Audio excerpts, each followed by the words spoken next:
Welcome back, Malta Archery here, the next bow review. Very often requested a bow from Alibow, and it's the Tibetan Qinghai in fiberglass.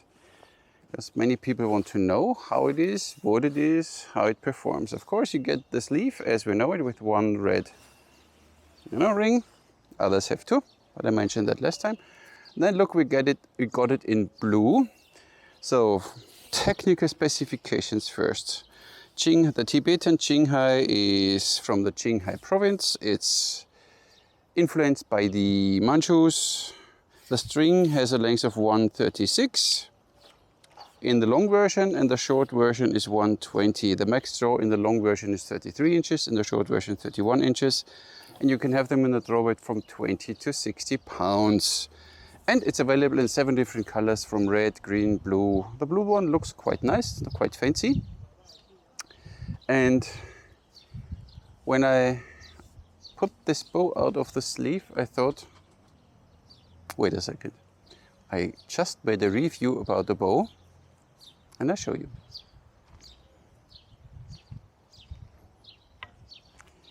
AF Archery, Manchu or Qingbo. Look at this, almost the same. We have a little more flex in the handle of the AF, but the length, the angle of the CS, and almost the angle of the limb. So that you see the little more flex of the AF Archery in the handle. That's why the handle is a little more rounded at AF, and this one a bit more straight. This one is 25 pounds, this is 30 pounds at 28. Of course, you can expect a comparison. Not today, of course, but we do still the same from nock to nock. But I guess it's exactly the same length as we had with the AF Archery. So they really look identical. It's 57.5, same length. What I like, Alibow tells you max draw is 33 inches, which is, I think, more reasonable than 34. Of course, you could draw this bow 34 too, but you max it out, AF 34. So you get the sleeve, the bow, and of course a string. And what I didn't tell you so far is the price. The price was $100, and now they dropped the price, and now this pretty bow, you can have it for $80. Compared to AF Archery, their bow is $92, but I don't know how much the shipping will be different. So here you almost can't tell. And the difference is you only have on one side the suede, so you know which one is up and which one is down. String bridges, everything else really quite similar. So this is a 30 pound at 28. We will see then what it will have in full draw in 33. String bridge is easy to string because you have these massive string bridges. You simply line your string up in there, and then you have it. Brace height is a little less. It's 6.5 or 6 3/4. 6.25. 6.25 inches. I don't know what it's supposed to be, but this is how it is right now. And we leave it now. I think you could make it a little shorter, that you come at least close to 7. I like that from the AF bow. Wiggly, that's okay. Sideways wiggle, almost nothing. So these fiberglass bows are sturdy, so it's no problem. The draw of the bow, it's nice. 28, 29, 30, 31, 32, 33. And it's nice, the draw curve goes up like this, so there's nothing that you from 32 to 33 need to overly do something. And even after 33, there is no stacking. But of course, they max it out at 33, which makes sense for me and for the bow. What Alibow did, they sent me arrows with it. Carbon arrows. Nice ones, look, with kind of Manchu fletching. Normal plastic nocks and quite heavy tips, because when you want to gain weight on a carbon arrow, you need some heavy tips.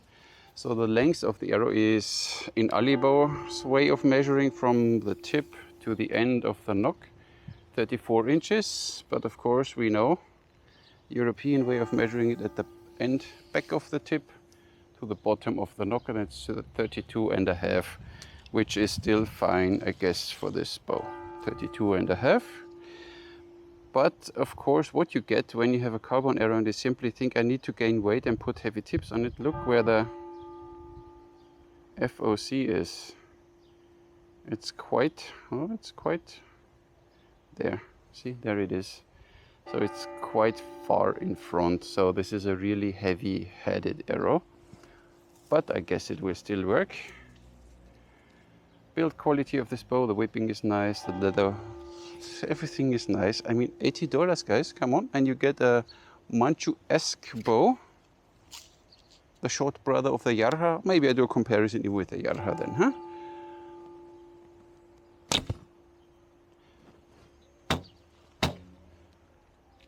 What I don't feel that much bit is a vibration, but hand shock was now not that prominent at all.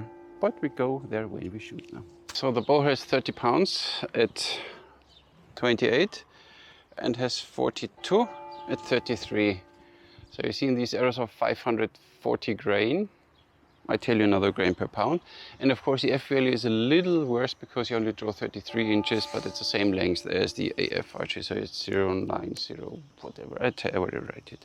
So one thing, of course, when you have Manchu length fletchings, they will always touch your bow here when you load it. So you find a way to load, to point them away until you come to your pre-draw, and then you let the arrow touch. So this is simply, you get used to it. You put them a little away until you draw back, and then it's fine, so you don't ruin your fletching.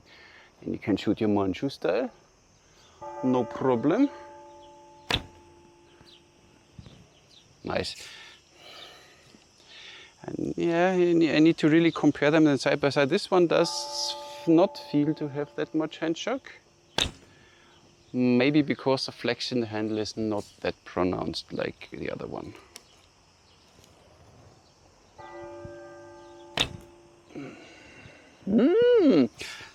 They're fun shooters. I mean, $80, come on. They will go through. These targets are not good anymore.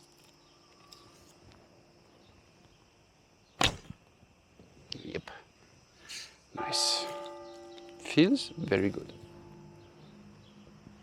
Of course, it doesn't feel like a Qing Dragon 2 from Mariner, but you pay $500, this is $80. But up to 33 inches, if you're up for a longer draw bow and you want to have a little kick, of course you feel this kick in your hand. But it's a Manchu bow, you are supposed to have this kick. If you don't like this, get a non-contact Seer bow like the Han bow. They don't have this kick, so they feel a little more smooth. But if you like this, bam, this kick, just something for you. And you know, you put your arrows here in your belt, the tips pointing forward here. You could even sit on horseback. They spread up like a peacock feather, always fancy. So now 20, the right one, I think you see it. 20 meters. What does the bow do with these heavy arrows on 20? No problem. Even too high. Was underestimating the power. Let's do it one more time.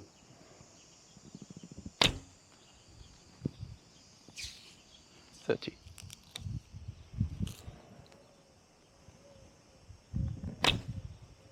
Yep.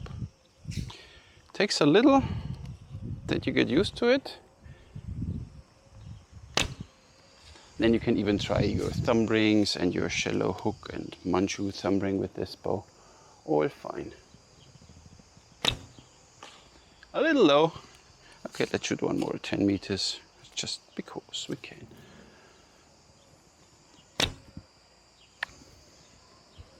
Bomber. I mean, you need to like the blue, but they have different colors as said. Does everything you could ask from a bow like this. Of course, you need to make sure that you have here the arrow always in the same place, that you don't scratch your leather handle like I did now, so scratch the suede. Of course, the Yarha has here rayskin, which of course will not tearing pieces that quick. But hey, $80, $80, friends. Of course, it's not a speed monster either, so you can almost refledge the arrows while they are on the way. But let's see what it's doing with these heavy arrows. 146, 140, 153, 149, 150. This is what you get out of it, I guess. There, 150. So 150 foot per second. If you think now Manchu on a budget and the Yarha with $150 or 160, I don't know exactly, is a little too much, and you will never draw 35 inches. So when you think 33 inches is enough, you like to have a Manchu style bow from Alibow for way under $100. $80 plus shipping. A very fair deal, a good bang for the buck, as they always say. And these arrows work quite nice too. But of course they're a little head heavy, as said. You could even shoot some bamboo arrows or wood arrows, heavy wood arrows. Even the streamline arrows from Alibow will work. But here of course you have this nice Manchu fletching, which looks really, really nice. I just only don't know the price of these arrows. I will write them in down there, so here or here, and then you see this one. So then you can get for roughly $100, $120, including a set of arrows, really Manchu on a budget. You have this kick, you know, when the string comes forward. Easy to string, easy to unstring. It has not that aggressive handle like the AF archery, so it's a little easier to manage. Pretty bow, well made, as we know it from Alibow. And in the meantime, I don't want to say that I'm a fan of the fiberglass bows, but they are really a good option. If you don't want to spend a fortune, if you have problems with humidity and temperature, these fiberglass bows don't mind. They're well made, they perform good. I'm still always a little impressed what they can do with this less amount of money. Pretty bow, thank you very much Alibow for sending this one to me.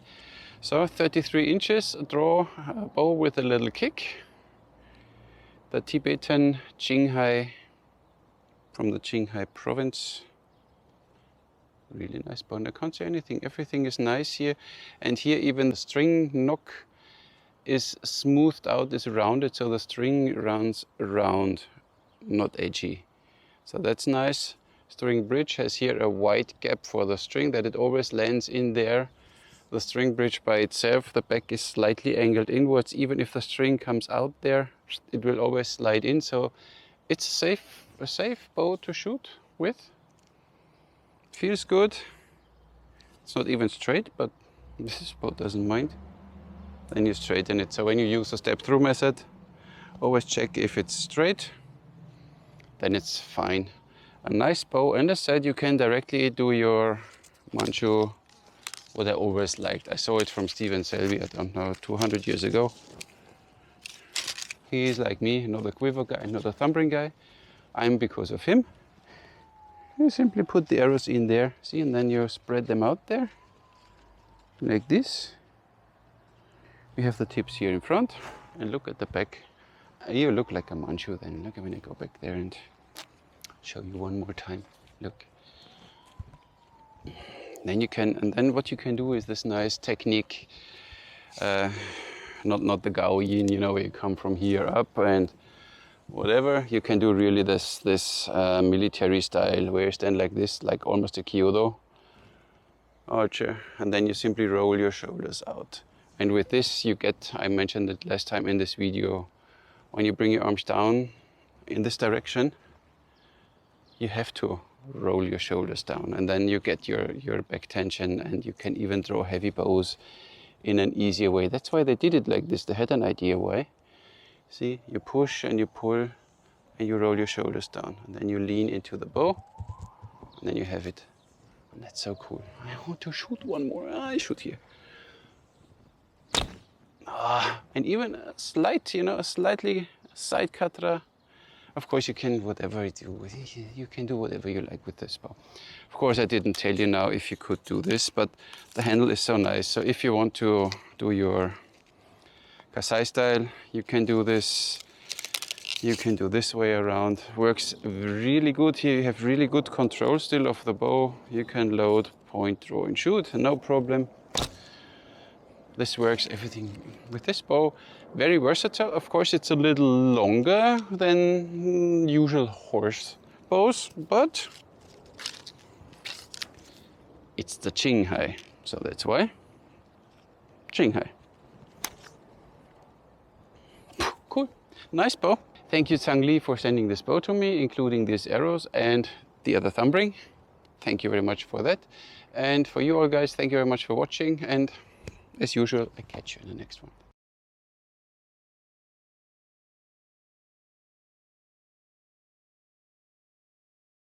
Today I got a comment, why does your channel not have more than 100,000 subscribers? It's more up to you guys. If you share my videos, you know, and tell people here, you need to subscribe to this guy, he knows what he's talking about, then maybe get more subscribers. But, you know, I like quality before quantity, and better I have 25,000 subscribers. They really appreciate what I do, and they save my time with not making stupid comments. A few did, of course, and we can work together and grow together. That I'm happy.